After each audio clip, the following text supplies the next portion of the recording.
Hi, everyone. Happy Tuesday and welcome to the Personal SEO Consultation webinar. We are so thrilled to be with you here today. I'm Diana Richardson with SEMrush, and this is just going to be a jam-packed hour. I can't wait to get into it. We're answering personalized SEO questions from marketers who are joining us here in the webinar room. But we also have a special guest joining us in the live chat to answer your questions on the spot. So say hi to the wonderful David Sace there in chat. Hi, David. Joining on camera is the amazing search director of Vashi, Ric Rodriguez. How are you, Ric? Hey, very well, thanks. This is awesome. Great to be here. Oh my gosh, we're so excited. So anything new, anything you got going on that's exciting that you want to share? I'm just excited to be here, and I'm glad to be able to share at this moment. No, just deep into kind of Christmas and all the things that go with that working for a retailer. I'm sure a lot of people on the call can appreciate it's a busy time for everyone involved, but it's a joyous time. It is. And what a great perspective on even just general seasonality and planning and kind of that perspective, even if you're not like holiday in retail, but seasonality and as part of your SEO strategy is fascinating too. So great point there. We're also joined by some really eager marketers to learn from Ric. So let's get a quick introduction from our other guests. And I am going to start with Emma. Hi, I'm Emma. I'm the digital marketer at Clockwork Talent. We're a recruitment agency and we only hire digital marketers, so we're well within the industry. I am the sole marketer, so I do a little bit of everything, a lot of social media, and then I dip my toes into SEO. So I'm looking forward to this. Oh my gosh, us too. I love learning from like real life examples, so this is really cool. All right, next up is Alicia. Oh, and Alicia's on mute. I do that. I'm Alicia Gonzalez. I am the owner of Adelante Media, and I am also a director of marketing and communications for a company that just started selling jewelry, in fact. So I'm really eager to get some advice on the e-commerce side. You know, and with so many products and stuff, I'm really excited about this. So thank you, Ric. Okay, excellent. Yeah, e-commerce is such a fascinating space. So it'll be really cool to hear your dialogue and your conversation. All right, next we have KK or Kamal. How are you? I'm doing well, thank you. I am KK Krunal, however you want to say it. I'm from Jersey City, New Jersey. I'm product marketing manager at a legal tech startup, and also a marketing consultant on side. On some side, he creates secondary source of income. I do everything, as I think Emma said at the beginning, like you are a generalist and now you try to become a specialist, and I think SEMrush helps you do that very well. So love SEMrush for doing this. Thank you. And thank you, Ric, for your time. What great. That's such a great perspective to come in with as a generalist. I think we've all been there and like worn multiple hats throughout our careers. So that's really great. Okay, Melissa, you're next. Hi, I'm Melissa Duesenberry, founder of All the Brilliance from New York, New York. All the Brilliance is an e-commerce community of women who create thoughtfully designed jewelry. And beyond selling one-of-a-kind jewelry, gemstone education and social impact are pillars of what I'm creating. So I'm not only looking forward to learning what Ric's perspective is on my website, but certainly from everyone else's. I always learn so much from all of the content that you guys put out. So I'm just really excited. Thank you. Oh, thank you for being here. What a really neat foundation for a business. So that's really, really cool. It's very inspiring. People just have the greatest ideas. I just love hearing people's ideas. All right. And Rod, you're up too. Thanks. So I'm the director of Livesey Solar, and we're digital marketers for eye surgeons and eye clinics and eye hospitals. So it's a super, super tiny niche, but it allows us to go super deep. Because we're able to basically do all these different digital marketing disciplines for our clients in a very, very tight vertical. And also we can use a lot of the information that we learn from one to help other non-competitive clinics all around the world. So we have clients all over the world, and they're all in the same space. which can make it sometimes a challenge to compete against each other when that happens. But yeah, I'm here to learn, and really looking forward to seeing what we can do to help our clients. Whoa, what a fascinating field. That's incredible. Like that, you can deep dive like that. That's so interesting. I can't wait to learn more about all of that. That sounds really interesting. Okay, so like I said, we've got a jam-packed hour. It's going to go so fast. So I think we should just go ahead and get started. Emma, why don't you kick us off and ask your questions? Let's get going. Okay.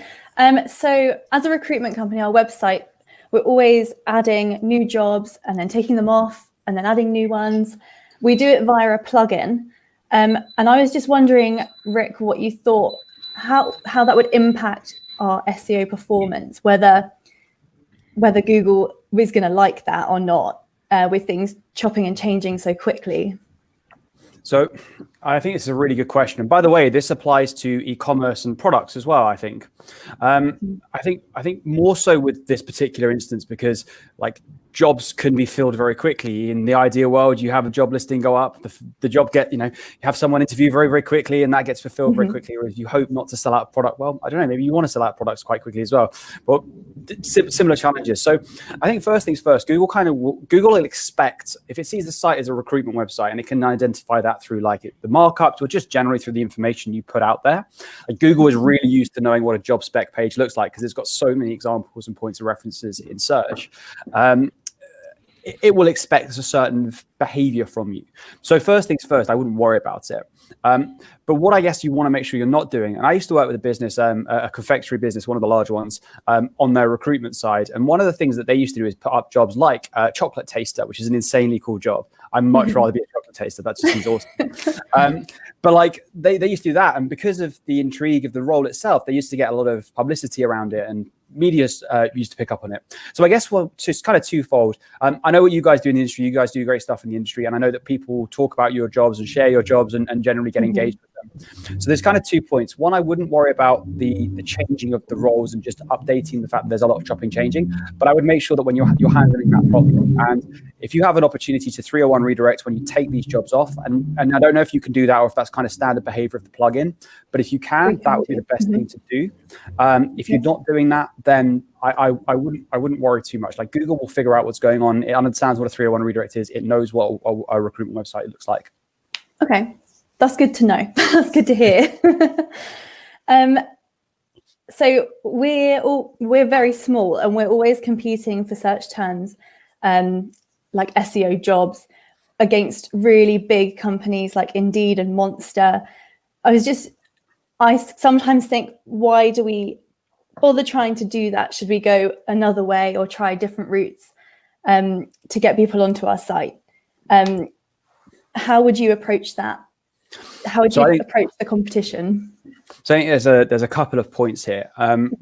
Firstly, to me, search isn't just what you do on your website. It's anything that happens in search that consumers can have interaction with. So if you're finding that listing on Monster, listing on Indeed is something that you can do free or through like an ATS that maybe works as middleware, and that can be run at a cost-efficient way against what you're making as markup or for any services you offer and or for the value of having someone to the business that you're representing. I would look at those, because actually trying to compete with a Monster and an Indeed, like for whatever reason, may not be the right opportunity for you. But that doesn't mean that you can't list a job on those places. It's like saying, how do I outrank Amazon? Well, actually, if people are going to Amazon anyway, and maybe they don't find, maybe they're looking on Amazon as a search engine, and they're not looking for you, but they find you as a result of being there, that still has value. You can try and compete for sure. And you might find that on regional and local specific terms, like SEO jobs in location for specific types of businesses, you might be able to outrank. But I would think of them as an extension of the search engine as opposed to a direct competitor with you. Okay, thank you. A bit of a more general one. I'm a team of one, and I have a lot of different hats, and I don't have full-time focus on SEO. What would you say is the maybe one or two things that you should definitely be focusing on for SEO? I should be focusing. So I like the idea of an information or a knowledge first strategy. I'll come on to what that means in a moment, but I also wear many hats. I'm a search director, but I'm also sort of oversight of our programmatic display and tons of other channels as well. So I kind of know where you're coming from on this one. But first thing first, I think to me, search isn't just about doing stuff that equals SEO. You could be running affiliate marketing. You can be running programmatic display, paid search that has an intrinsic value that drives SEO value because you're connecting people to information which they go on and share and generally put out into the world, and that builds a footprint around you. So by not doing SEO, you can do SEO even though you might not realize it. And I think we beat ourselves up as generalist marketers around kind of not focusing, but remember, SEO is any consumer touch point that drives value through organic search, and doing that stuff can help.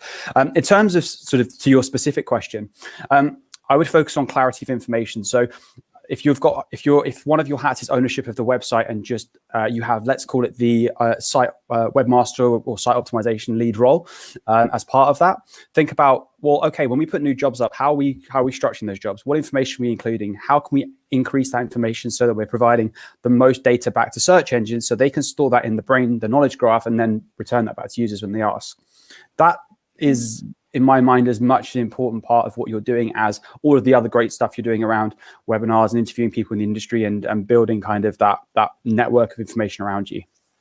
Okay, great, thank you. I hope that helps anyway. Yeah, it does. About 20% of our traffic is listed as direct in Google Analytics. Is there a way of tracking that better? Have you got a secret to finding out where that traffic is actually coming from? Or is it just one of those unknown things where Google is not giving its secret? So I think there's a point here, which is typically direct to users that just type in your URL that come to your website direct, hence the name. But what you can find is the direct traffic can be other traffic that's misattributed. If you think there's something broken, I would definitely check in with an analytics specialist and just make sure that they're associating traffic in the right places.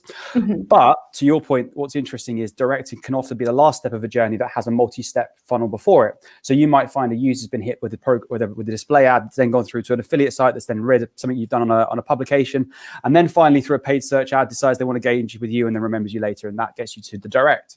In the assisted conversions tab, which is in the conversion section of Google Analytics, you can see that kind of flow, and it should capture it a lot. I mean, I'm used to seeing what it looks like in GA360 because I've always had sort of access to that, but I'm pretty sure even in the free version that they've got this kind of assisted conversion or conversion path tab.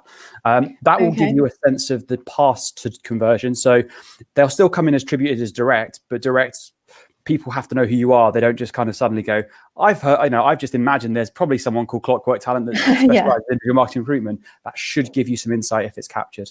Okay, I didn't know about that. Thank you. No worries. My last question. What's your favorite keyword research tool? That's something I'm trying to focus on a lot more this year. I have a very interesting view of keywords, or I have a slightly different view of keywords to the industry, which is a lot of people, and I'll come on to some of the other questions I think people are due to ask today as well. I think there's a point which is keywords are just a vehicle for people to ask questions in the way that they want to find information. So us focusing on the very specific keywords that we need to optimize our site towards, it's kind of missing the point that 15% of all queries are totally brand new every day, and 70% of all queries are 3 words or more. So ultimately, by looking at this very specific thing, we miss the point of view of the whole world that exists out there, which we can't predict. So that's kind of a primer to that conversation I'm going to have in a moment. But to your point, I often take the paid search approach to this, which is look at my website, think of all of the different words that I can. So sorry, the answer is Excel is the answer. But I use Excel and keyword tag is to have a look at all the words that I think are relevant to my site. So if it's jobs, it might be SEO jobs, PPC jobs, paid display jobs, etc. And then add modifiers to it. So you've got column of seed keywords, and then across the rows, or top row, you've got modifiers. So you've got things like best, near me, etc., etc. And that can go on for days, and that can go on for days as well. And then you effectively concatenate it all together and run it through a keyword keg or something like that, and that will sort it through volume and no volume. That gives you a huge list very, very quickly that you've then filtered out stuff that has no volume. That's the approach I take for paid search, because you can then add a plus between it, and then you've pretty much got your entire account sorted. But it makes sense for SEO because it's then super targeted to your website as well as discovery as well. Okay, great. Thank you. I think that's my question. Whoa. Well, that was like, way to get that started, you guys. Oh my gosh. That was incredible. And Rick, this is why you're so amazing. Like the advice that you offered Emma in her specific niche also applied to so many other things. Like the bells and whistles were just kind of going off in my head about the industries that I've worked with too. And I was like, that applies here, that applies there. And I loved your philosophy on SEO too. That what a refreshing kind of take on the whole, what all SEO is. So I love that. All right, Alicia, you wanna be next? Oop, we can't hear you, dear. I told you I could do that. No, Okay. good. Hey. Oops, sorry. Okay, so I wanted to know, when it comes to backlink building and influencer marketing, I heard there's like a new way of doing an Ahref as sponsored. So what do you recommend when it comes to affiliate marketing? Is it just, leave it, let it follow, no follow, or? So this is a really interesting question because it kind of transcends SEO and starts getting into legal territory. And what I will just preface this by saying is I'm not a lawyer, so I'm not going to give you legal advice, but I can give you what I've conventionally done. And this changes market on market. So again, if you're in the US versus the UK, there are slightly different rules on this, and it's always worth knowing what your local rules are. So first things first, if there's any kind of marketing collateral, any bought placement or anything around that, you need to follow your link, right? So follow means a tag that says to search engines, this has been accrued through marketing purposes, and therefore you should not consider it in the same way as you see other links, right? By the way, an affiliate link with the same tag on it says the same thing, but let's be explicit here and tell them there's something to not consider.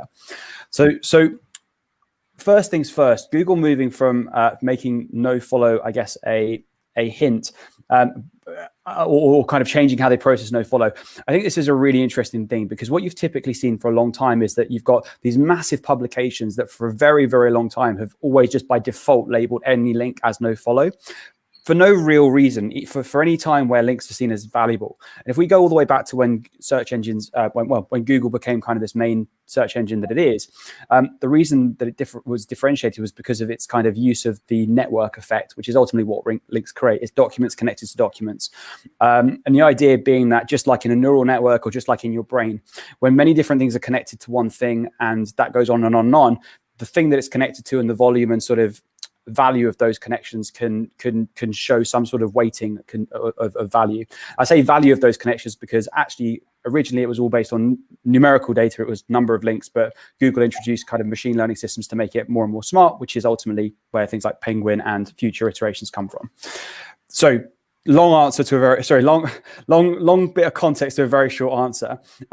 Sponsored is just an extension of that. So you can use sponsored or you can use nofollow. From a legal standpoint and from a kind of advertorial disclosure standpoint, you have to disclose advertising as such. There are rules and legislation around that. If you do that and you then don't show some sort of indication to search engines that this is different to a typical earned link, then there are considerations around that.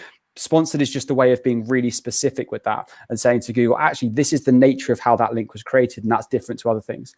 To be honest with you, I've seen lots of studies that say, lots of bits of research that say there isn't really any difference between sponsored and nofollow, and intrinsically there isn't. Well, they both tell the search engine the same message. It's just if it's pure nofollow, they may decide to still follow it and still engage with it and still do things with it. But you've at least told them that it's not worth considering.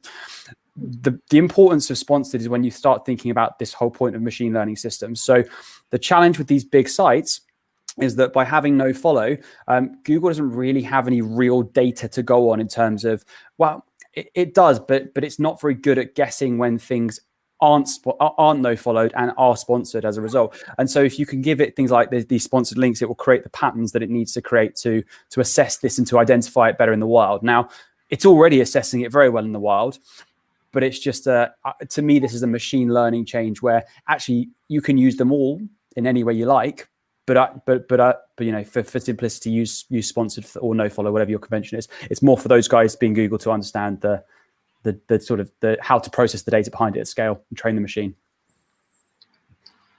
Okay, wow, that was helpful. That was I hope amazing.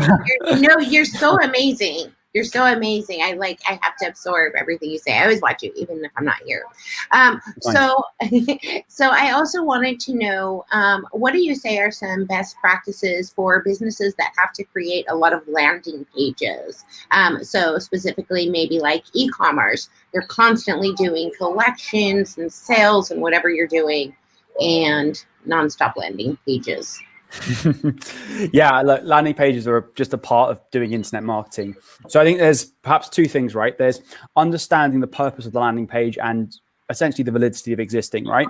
So if you're just building landing pages for advertorial reasons, so for paid search, because you understand you've got a better quality score by driving traffic to that, then you have no reason to have that open for organic search in the first place. So it makes sense to just block those from the start.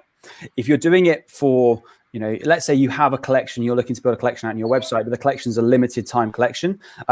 Black Friday is a great example here. You can make a decision on whether you keep that live all year round, or you can redirect it when you finish with the campaign. What I wouldn't do is redirect URLs that you're going to constantly rely on, because you're sending signals that effectively that if we look at kind of search as the idea of clarity of signals, and clarity of information and data, by creating this kind of redirect that says to Google, well, actually, this thing that you thought was here is no longer here and permanently has moved, and then sort of unblocking it, you're confusing it for a short period of time, which I'm sure it can figure out, but hey, let's not confuse things if we don't have to. But I guess, the final point is really things like sales, and it's an interesting one. I've seen lots and lots of good approaches to sales, which include 404ing, letting it die, redirecting, 302, 301ing. I think it's just the point, which is do what's right for your business and what's easiest for your business, because we have this view of search where things are very, we often have this very simplistic view of search, which is, well, if we don't do something, Google isn't going to figure it out. Like, Google has so much data to go on, so many different ways it's seen it, and it knows how to handle a sale page. It will have seen millions, trillions of examples of sale pages. And ultimately, what I think is important is, one, that your users don't get confused, so they don't accidentally land on it and hence believe there's a sale when there isn't. Two, that you haven't got any content on your site that just isn't valuable, in as much as if search engines are coming to it and seeing a product page or a landing page with no products on it at all, you're better off turning that into a holding page saying, hey, Black Friday, or this is over, but please join us again next year for our next celebration, et cetera, et cetera. Like that would be my view. But I think we think a lot about what Google will think, but actually Google's already pretty good at what's going on. Wow, that felt very forgiving. That's so good. I had never thought of having it as a holding page, by the way. So that's really cool. Thank you for that. Okay, let's see. So what are some recommendations for increasing SEO with a multi-product pages? So, maybe you have 20, 30, 40 products on a page, jewelry, for example.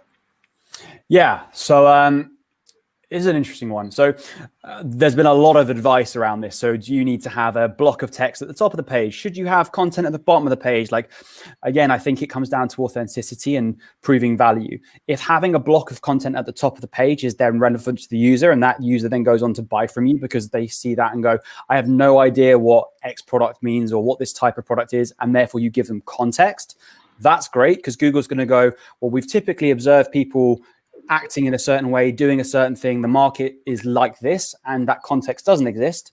So you guys provide that context, and by the way, we know what the thing is because we're smart enough to understand and recognize what a thing is from all of the world of information that exists out there, and you align to our vision of that, then great, you get returned, and that puts you above the people that don't have that. If you're doing it purely for the value of SEO in this kind of world of doing things for SEO's sake, I would come back to the point of Google is smarter, just far smarter than that now. And also, Google wants to drive value for users. I know this is potentially a crazy idea, but like, Google needs to return the best possible pages for users to interact with, because if they do, people continue to use Google. Their market share is getting eroded. People like Amazon, with other sites, et cetera, and they need a reason to drive people to Google, right? So if they provide websites that don't offer value, then they're kind of screwed at the same time. So best place to optimize, like best way to optimize multiple product pages, keep it really clear what the purpose of the products are. Try and keep it lightning fast. People don't want to wait for ages to have to browse things. If you've got like an infinite scroll, have a cap so that Google doesn't kind of go infinite scroll for ages, because that can cause problems. Paginate if you think that's relevant to your audience, and just make it really clear what the page is about, what the user is going to get on that page. And then with things like copy and FAQs, make it super relevant to what that user is looking for in that moment of space and time. And try and work. And a great thing to do is to talk to your customer service teams, because if those guys are dealing with customer questions every day on, I saw this page, or I want to buy this, can you give me more information about it? You can sometimes shortcut those phone calls by adding the information there. Google sees Google will see the correlation between information and value, but at the same time, you're probably saving your customer service team a phone call, which either means you're making a cost saving with call deflection, or you've got more time for your customers to spend with customers, your service agents to spend with customers. Wow, Rick, I love that you brought up the customer service. We were actually just talking about that. Like, okay, we need to have more communication with customer service. They know what's going on, and they know what people want, and they know what their problems are as well. Okay, so here is my last question. What would you say are 3 important KPIs for SEO performance analysis? Consider me a traditionalist here, right? But I think it's always, it depends, right? I'm going to say it depends a lot, because I'm an SEO, right? That's what we do. From an analysis standpoint, whatever helps you understand what's going on with your traffic, right? So if that's visibility, rankings, whatever you think is important to help you see at a big picture level, this is working, this isn't, and inform and change the way you work, then whatever is helpful. Like, I don't think there's a set rules, because in some businesses it might be things like lead quality, and in other businesses it might be something else. But in terms of reporting value back to the business, I think it always needs to be, what is the traffic you're driving? What is the conversion rate of that traffic, or the conversion volume of that traffic? And then what is your revenue and or similar metric off the back of that? And the reason for that is, in SEO, we often, for a long time, we've been separated, or felt separated from the rest of the business. Part of that is because I know a lot of senior marketers and a lot of senior marketing mixers haven't quite understood how the channel fits in, because we're not like a paid channel where we have budgets and certain ways of doing things. We are a bit more like a web development channel, in that we are a service and a system of collaboration, as opposed to you get out what you put in. Although there's thoughts around that. But actually, one thing we don't do is, whenever most channels in the marketing mix are asked about value, they go, we spent this, we made this, and the return on the investment is this. You can do those things, exact same things with organic search. We just don't do it, because we deflect to visibility and traffic and rankings. Ultimately, we as a channel should align to what our core metrics of the business are, right? So if that's traffic, if that's revenue, if that's leads, if that's lead gen quality, et cetera, that should be our primary KPI. So for me, it's traffic, it's sales, it's revenue, and that's ultimately how I evaluate my performance. Thank you so much. I really love how, like, with every question, you really brought it back to looking at the business as a whole, and the importance of that. And I'm really excited, because I know a lot of people, sometimes you're not thinking about the whole business, and that makes a difference. So thank you so much for your answers. You're so great. Appreciate it. Very kind. Thank you for the awesome questions, Alicia. That was just awesome. And bringing up the point about the tapping into the customer service team, I actually think kind of ties back into Emma's question about keyword research, because the customer service team hears how your audience, your customers are talking about your products and services. So that's actually a great resource to really, in the ultimate way, learn how people are talking about you and your products, and that can be I think we always underestimate the value of it. Remember, search is again, I think of keywords as a way of vehicle for information. One of the ways that you can ask is questions about the business that you're going to go and buy for. People don't want to call customer service agents if they don't have to. They tend to only want to call if there's a problem. And actually, that's a very aggressive call. And if you can better inform customers before they get to that stage, hence they don't have to make those terrible calls, that's not only good for the customer, that's great for your business, because you make more money that way. So customer service teams are like just an absolutely underrated source of just generally good business information, which you can create content for and surface prior to them calling. Yeah, I completely agree, and especially like content ideas too. And if they're, you can also, as going kind of bringing it back to the business as a whole, it's a great way to understand where the hiccups are happening on your website or with your like even your SEO. And yeah, and I like what you said too. It's a collaboration of teams and syncing up that communication. So amazing points on SEO and business flow as a whole, Rick. Awesome. All right, so I think we're going to go ahead and move over to Melissa. Hey, Melissa. To know if my current SEO best practices are actually hitting the mark. As a self-funded solo entrepreneur, I don't have the budget and capital to run AdWords or paid advertising, and certainly I can't compete with the large established brands. So what can I do to really meaningfully move the needle without? So firstly, I've seen your website. Like, I love the stuff you're doing. It's super cool. One thing I would say is, I've sort of you submitted this as a question as part of this, and I know you've sort of not been around for such a long time as a website, and this is a relatively new venture for you. Is that fair to say? So that's yes. Well, I just started my SEO adventure. And that's fair to say. So first things first, and I'm going to say this, and I know everyone's going to sigh when I say it, but like, SEO takes time. Like, getting to the point where you're starting to be found for things that really drive meaningfully large amounts of traffic to your website, it takes time. You need to convince an always-on machine learning system that your brand of data is way better than the other brand of data that exists out there, of whoever that might be. And in fact, you see that in every industry. That's not just your industry. It's across the board. So first things first, as a site that's really started your SEO journey back in March time, I would say start off with, like, don't beat yourself up. Like, I'm sure you're doing a great job and you'll see benefit in the future. In terms of like, are your best practices hitting the mark? Like, what can you do, et cetera, et cetera? How do you compete with these bigger sites? What you'll typically find is these bigger sites aren't looking at areas and this, again, this kind of goes for everyone. It applies to Emma, it applies to tons of other stuff as well. These bigger sites, by virtue of the fact that they have so much going on and so many different products and categories and SKUs, they are looking at the overall and not at the specific.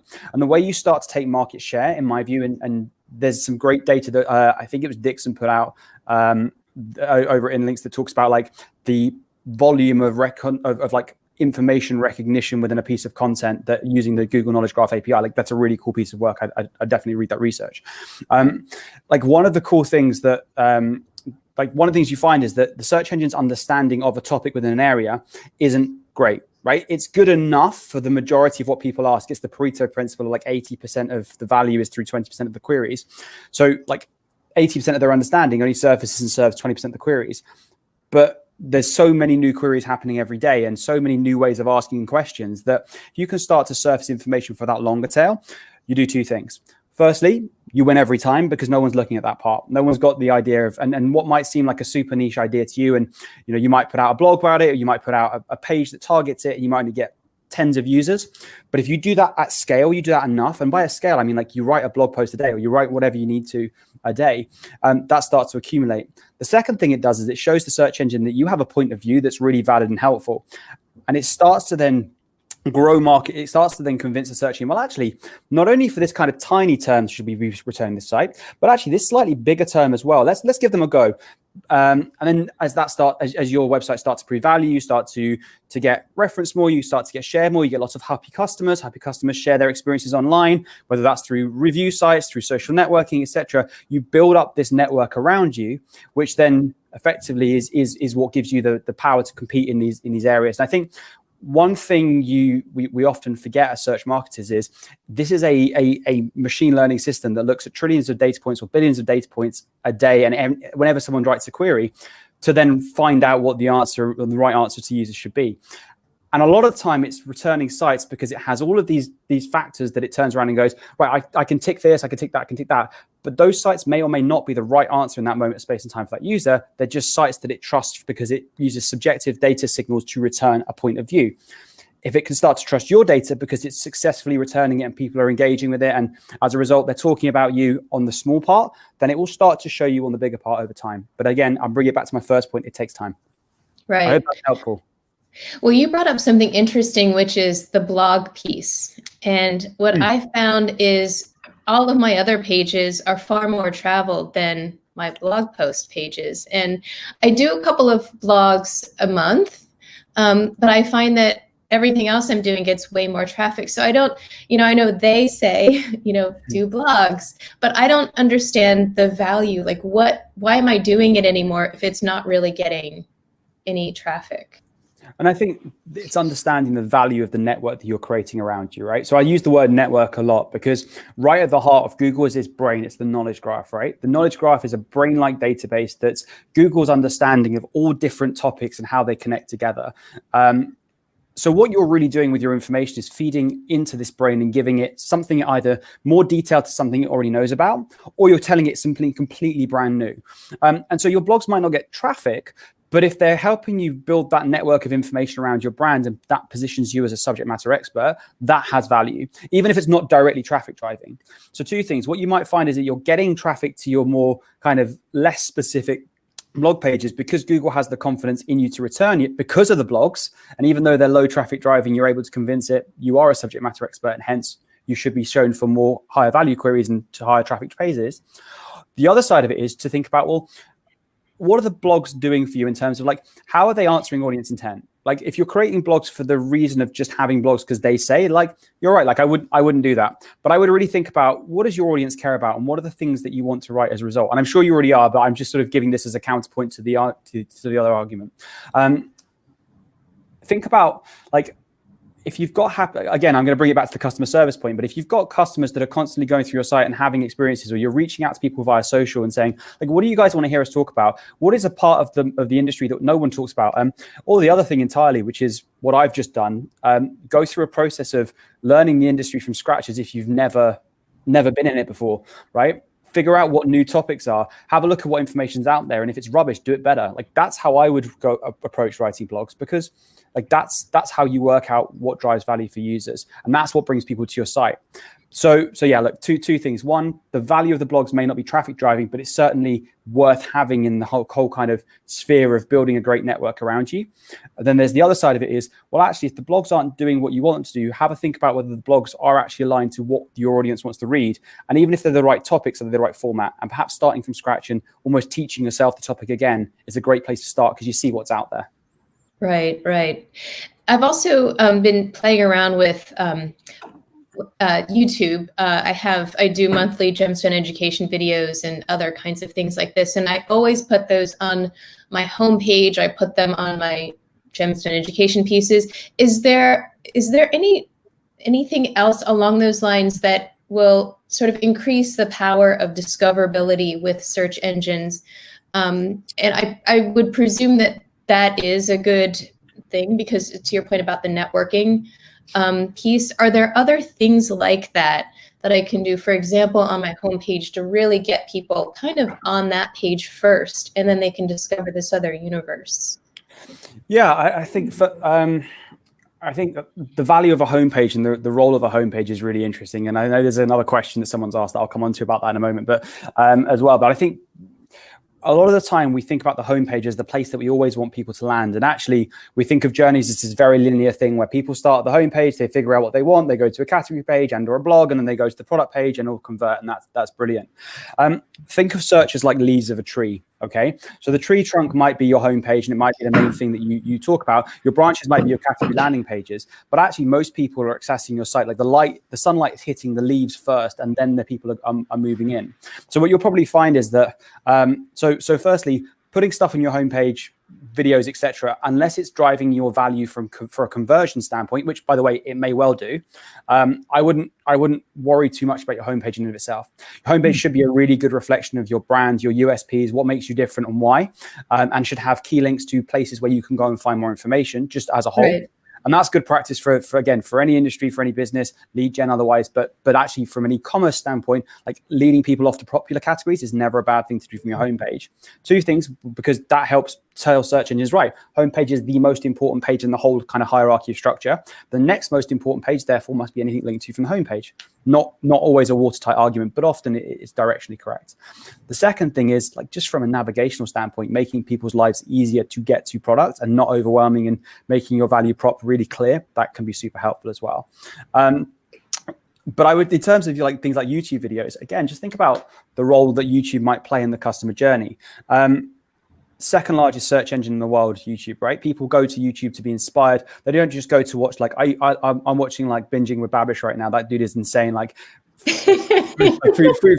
Like people do that for sure, but people do that for sure. But they also go to shop and to understand what products look and feel, and actually within the industry that you're talking about, like people care about like looking at what the stones look like and how they feel and how the light sparkles and that kind of. You don't get that in a sense from just a picture on a website. You get that from seeing it and a person talking about it.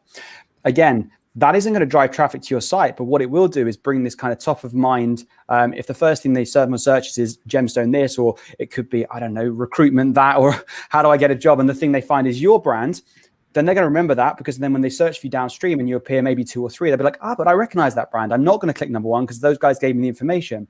So it's almost like I kind of bring it back to this idea of search being more than just your website, right? It's wherever people can find information, however, whenever, wherever they look. If you've got videos that are getting views, that creates this kind of bond with the consumer further down the line, which you might not see drive revenue for you there and then, but like when that user is in the mindset to go and purchase something, that might be helpful further when you are in position 2 rather than position 1. I don't know. It's not a clean answer, but I hope it gives you some ideas. Yes, thank you so much. Tremendously helpful. Thank you. No worries. Glad I could help. Super cool questions. And Melissa, your question about getting more exposure on the blog post made me think, I don't know if you're using like Google My Business at all, but I've had success posting like teasers as a post on my Google My Business page, leading that to the blog. And I mean, those expire after 7 days, but it actually has a nice visualization. And because you work in such a really cool, like visual industry, that might be a fun place to post a little something. Also a nice way to plug the YouTube videos, because you can link within the Google My Business post. So that might be just one extra space to kind of not advertise, but like, showcase what's going on. And I love it's right that. there. Thank you so much, Diana. That's brilliant. Thank you. You're welcome. No problem. Okay, so we're going to hop on over Thanks. to Rob. Can you hear me okay? Yeah, good. Yeah, good. Thank you. Good. So the businesses that we work for are hyper local, right? So we're always working with somebody whose vanity metric is, am I appearing on position 1 or position 2, or ideally position 0 for, say, for example, laser eye surgery, Brisbane, or laser eye surgery, London. Okay, so that's what basically, if I had them like that all the time, I'd never be out of business. Okay, but I also appreciate the fact that I absolutely need to supplement that with a lot of branch content, which is our sort of the individual procedures and conditions that we talk about. And also our approach to this sort of leaves is video. So we get guys to do video, and the surgeons, because it's coming straight from their mouths, and we can transcribe that documentation and put it into making blog posts. So my question to you is, while my clients are driving me to generate results for these vanity key terms, what do I have to do that for, in order to keep them happy, but at the same time, do what I know is best to keep the whole website working and get a lot of traffic?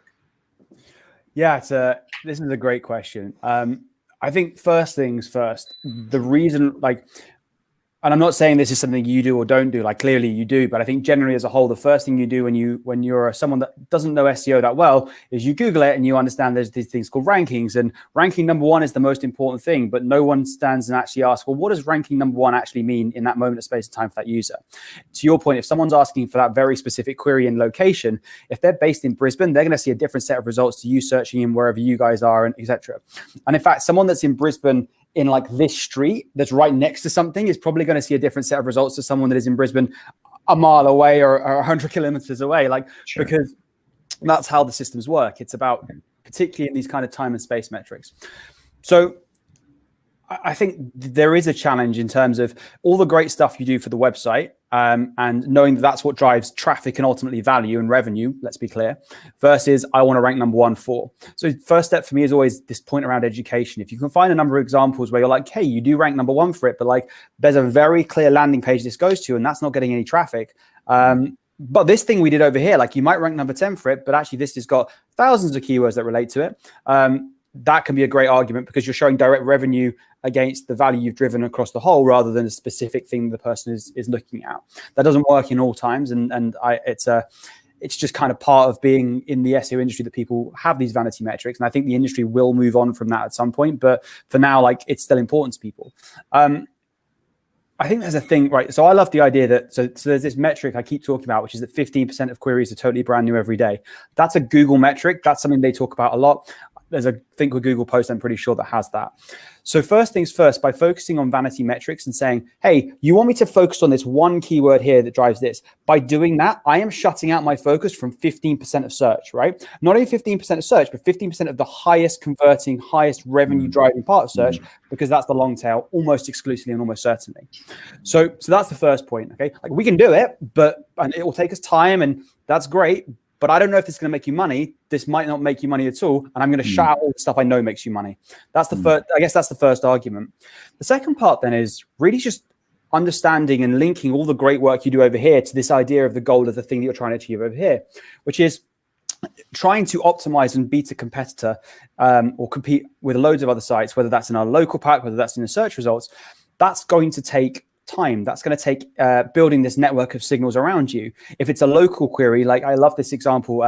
Someone at Google, I think it's an anecdote from a previous business I worked for, that heard it from someone at Google as a kind of explanation of not how things work in terms of their algorithm, but just as a great way to think about search and local as a whole, is this idea that, you know, if you go to a party and, or if you're at work and you want to ask your friends where the nearest pizza joint is, and they tell you, well, actually, and you ask 100 people, let's say there's 100 people at a party, and they all give you random answers, you're not going to go there because you don't know where the hell you're going. But if they all give you the same answer, oh yeah, it's like 3 minutes walk away, etc., like you're going to go there because that's clear. So that's the first part, right? Not ranking for that query starts with getting all the data signals around us to align on who we are and what we do. And if we don't have that, we're never going to rank for that query, let alone the other stuff that goes on in the further long tail. Then it's a question of relevance and making sure that you have the right density of information. And the thing is, by this point, what you're really saying is, I'm building you a proper SEO strategy that has a real broad spectrum of all the things you could be found for and drives you revenue. By the time you've done all of that and you've shown the 3 or 4x growth as you'd hope to show, or the really efficient traffic versus paid search or other channels, that's where you should be able to convince that, okay, this thing I'm doing here, although it's with the goal of landing you higher here, and we've shown like you were position 50 before, you're now position 10, but in the process, I've given you all of this other stuff. That should be where you can start to change that mindset. And then the more you do it, clearly, the higher you will hopefully rank for these queries. So I guess to summarize, challenge and educate. What do you mean by position 1? Why is that important? How's that traffic and revenue driving? 2, show examples of where that isn't the case. Hey, we did all this stuff over here. This is driving you lots of value. This is not. Talk about the loss of focus. Hey, I'm not doing this, and this is tons of value that you're missing out on. And then finally, we'll do it, and then start to build the strategy behind it and show the value as you go. Okay, that's great. And then just carrying on from your point with Melissa, how talking about the homepage, historically, because this has been such a key word phrase for our customers, we've made the homepage, we've optimized the homepage for that keyword. So does it perhaps make sense to choose a sort of a branch page for that local value keyword and take the same advice that you gave Melissa around the homepage and make it more about branding and more about user experience and marketing? I think so. I think that's exactly the approach. I mean, you can have a single page website that has all the key information on it and that's it. But actually, if you've got an opportunity to expand the website into something super rich, because remember, the brand itself is a thing and that's detached from the property of the place that it is itself. So what you're saying is there's a thing here, which is this particular location, this particular business. And the business has lots of things that go with it. It does have this physical location, which you can find out more about here, but it also has these doctors or these people that operate within it. And it has these services it offers, and they're all branches that come off the same tree, but they are not in of themselves the tree as a whole, if that makes sense. So having a branch page, and then you start to get into like data architecture. Your homepage becomes your organizational markup in the back end. Your branch page becomes your local markup. You then have people, et cetera, and you start to build that data structure for yourself. Okay. And another question that's been like very much on my mind is readability. So in our business, we, in order to communicate, we have to use medical jargon. And medical jargon, I mean, as you probably know, the words are this long, and that kills our readability, right? So I'm curious as to whether or not, I mean, if Google's smart enough to know that we're a medical site, then are they smart enough to not penalize us for the readability? Because, I mean, we just really can't get around it. So that's one of the questions I have, because we have to use those words. Yeah, and I think this is interesting. So first things first, your audience is consumer facing rather than healthcare professional facing, I would assume. Yeah. Yes, so to start with, using terms like pharmacokinetics for drugs and things like that makes a load of sense to HCPs, but it doesn't make a load of sense to people on the street and sort of everyday audience. So what I would suggest is, if you have to use the words, Google isn't going to penalize you. Google understands, because it will understand by convention if all your competitors are using the same words. It'll also have an understanding of what the concept of the thing you're talking about is, both from what people in your competitors' kind of field say, but also from medical journals and from WebMD and all these other places of what the topic is. So it'll understand how to associate and what you're doing with this kind of understanding of the thing itself. But at the same time, there is a point here, which is just because other people are doing it a certain way doesn't mean you have to. If your audience doesn't understand it, that might be great, but it's not like for showing that you're an expert in the field. And some businesses, that's really important. Other businesses, it might be saying, well, look, are people actually searching for this very long medical term, or are they searching for, I need better eyes, or I need new glasses, or whatever the equivalent is? Yeah. And actually, how do you, because if we take ourselves away from a world where having the right exact words on the page is the answer to being number one, like, how do you talk about that topic in a way that gets to the sense of the page here tells you about how to fix your eyes or how to get new glasses? Search engines are going to really understand that well from what you write. For the same reason they understand what the meaning of the word, the very long words that you've produced is. It's the context, it's the wider network of information and sites that talk about it. So I guess, look, there's always a duality here in the medical profession. I can see David in the comments has talked about legal as well. For sure, like businesses where there's technical jargon, there is a fine balance between using enough technical jargon so that you sound like you're authoritative and actually you are like relevant to those people that are looking for that very long word. But again, it all comes down to audience and user intent. If your audience doesn't understand it, you're not going to be penalized, one, for not using it, but two, search engines are smart enough to know what page is about now, even if you don't use the specific word. Great. And on the same subject of videos and basically getting the surgeons and optometrists to give their answers to most frequently asked questions. That's how we make our blog posts. Mm-hmm. We video them all on YouTube, or put them all on YouTube. My question is this about distribution? So we film it all in one day, transcribe it all in another day, and then produce the blog posts all in a batch. But then what we do is on the website, we basically drip it 2 per week, because in my mind, I don't want to just flood the market with all the content at once. I want it to kind of ping out. And that's just my idea. Does this make sense? And secondarily, does it also make sense on YouTube to do the same thing with the videos? I just want to pop in just real quick because we're getting tight on time, but this is a really cool question. So quick answer to wrap up with Rod's questions so we can pop on over to KK and ask and get some input from him. Yeah, so quick answer is do what's right for you and the ability to market those blog posts. If putting 20 blog posts out at once helps you, then great. If you want to drip feed it because you then put it out through social and use it through CRM campaigns and email and all the other stuff, like do that basically. As for videos on YouTube, kind of the same principle. But it's very much up to you and what you want to and how you want to use those videos as the second step. Super helpful. Thank you. No worries, awesome. All right, now over to KK. We've got about 7 minutes left. Awesome. I would start with a simple question that I think many in audience would resonate with. Let's say you're a starting entrepreneur, you're creating your own digital marketing agency, you're good at SEO, PPC, Salesforce, CRM, right? And so if you say that I'm a generalist, I'll do everything for you, website design, UI, UX, everything, they're like, the people don't trust you. So how do you create a niche for yourselves? Let's say you have just 2 technologies. I'm good at SEO and PPC, SEO and PPC expert. Because there'll be a lot of SEO expert, a lot of PPC expert. You can't beat anybody, right? Like the market, right? So how do you create that niche for yourself if you're creating and you're a budding entrepreneur, marketer?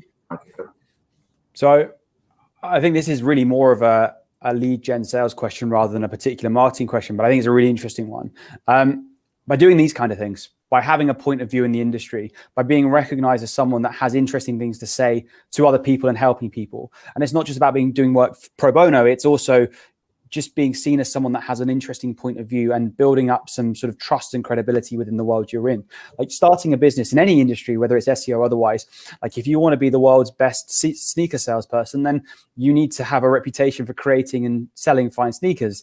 And you do that by getting it in the hands of people and getting great customer testimonials. That's the first part of it. But the second part is talking very clearly in sneaker conventions and on the right websites about why yours are the best and why other people's aren't, in trusted forums. So I think that's really, to me, the key part. Like there are so many brilliant people out there in the world of SEO and PPC and marketing as a whole. Why should they go with your brand versus someone else's?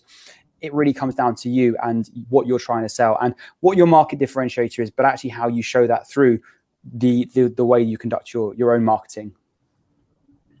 That's helpful.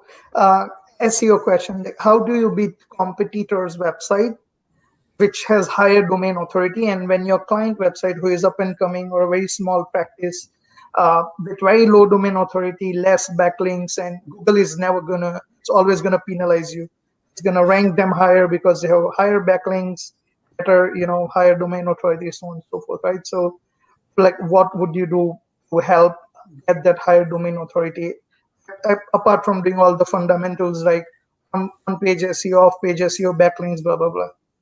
So first things first, I think we are super hung up on domain scores or authorities in industry, right? We look at it and go, well, Google must have a very clear sense out of a score out of 100 of how our site ranks against someone else. And that's kind of the way that it judges us.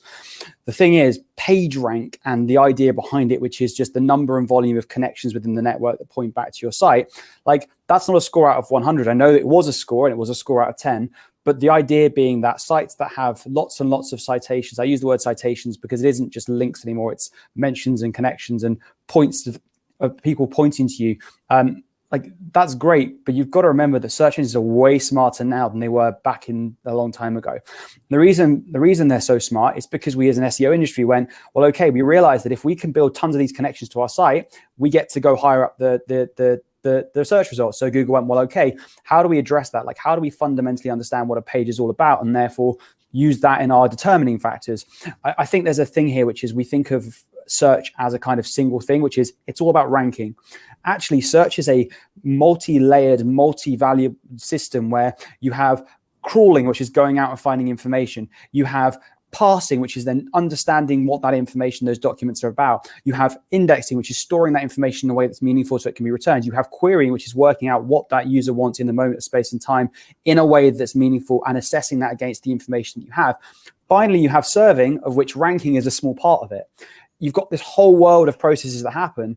Domain authority, the number of backlinks you have, and the value of those backlinks, which is ultimately what these authority scores try and represent, is one component of a part of a much bigger machine that is, or it's one component of a part of a system that is much bigger than that specific part.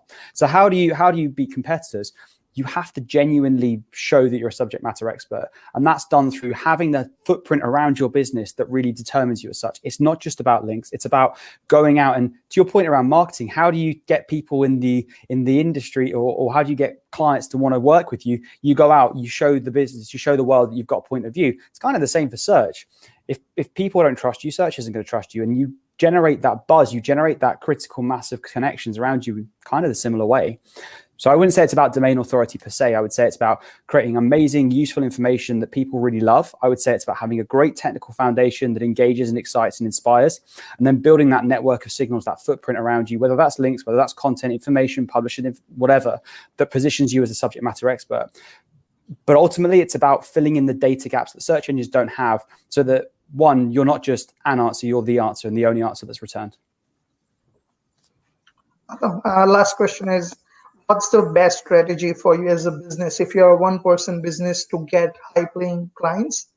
And how much time one should spend? Like, you want to show them some values that there are certain gaps in their business. And this is how you can come and help increase revenue, whatever the 3 metrics you said, traffic, revenue, sales, right? So, any strategies which have worked best for you, any best practices that would be helpful. So it's been a long time since I was in the well, I say it's a long time since I've been in the agency game, or in the kind of marketing support game. But I think, look, it always started with being authentic and saying straight up front. Firstly, in terms of attracting clients, you can use your same lead gen strategies as you would do in any other lead gen business to start to attract clients.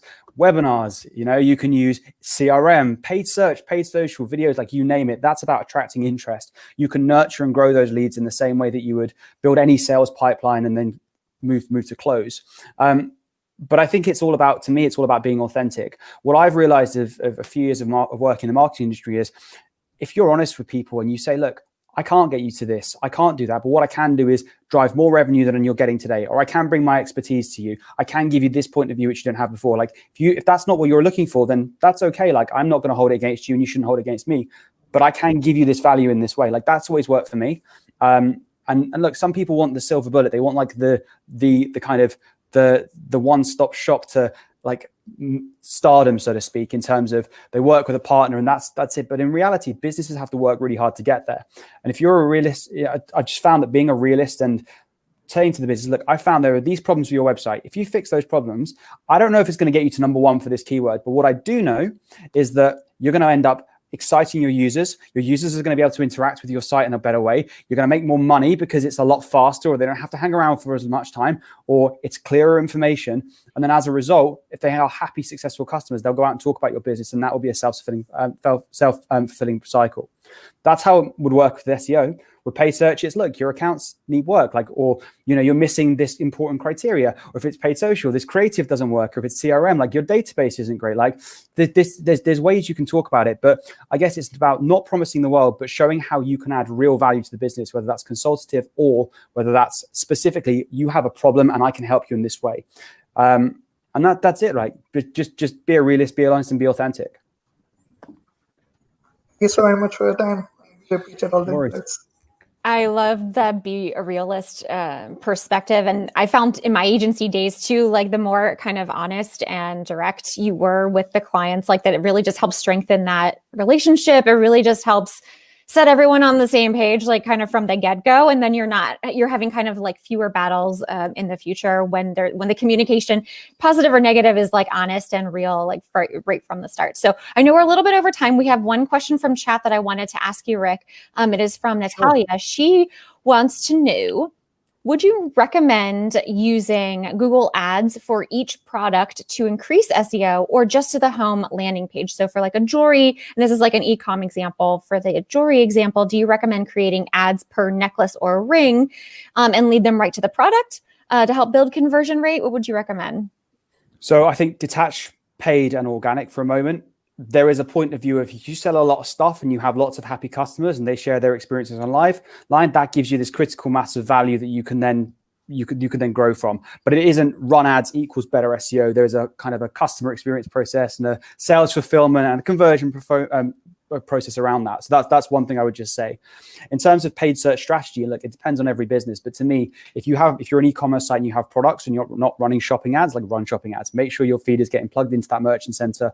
Most off-the-shelf platforms have direct integrations now. Even Shopify has a plugin that does it for you. I think that's free. Like, do that, because that's just a no-brainer, because it's a really easy way for you to track ROI, and Google's only going to serve you in product ads more or less if it thinks you're relevant and useful to that user in that moment, space, and time. That's why you don't bid on keywords with products.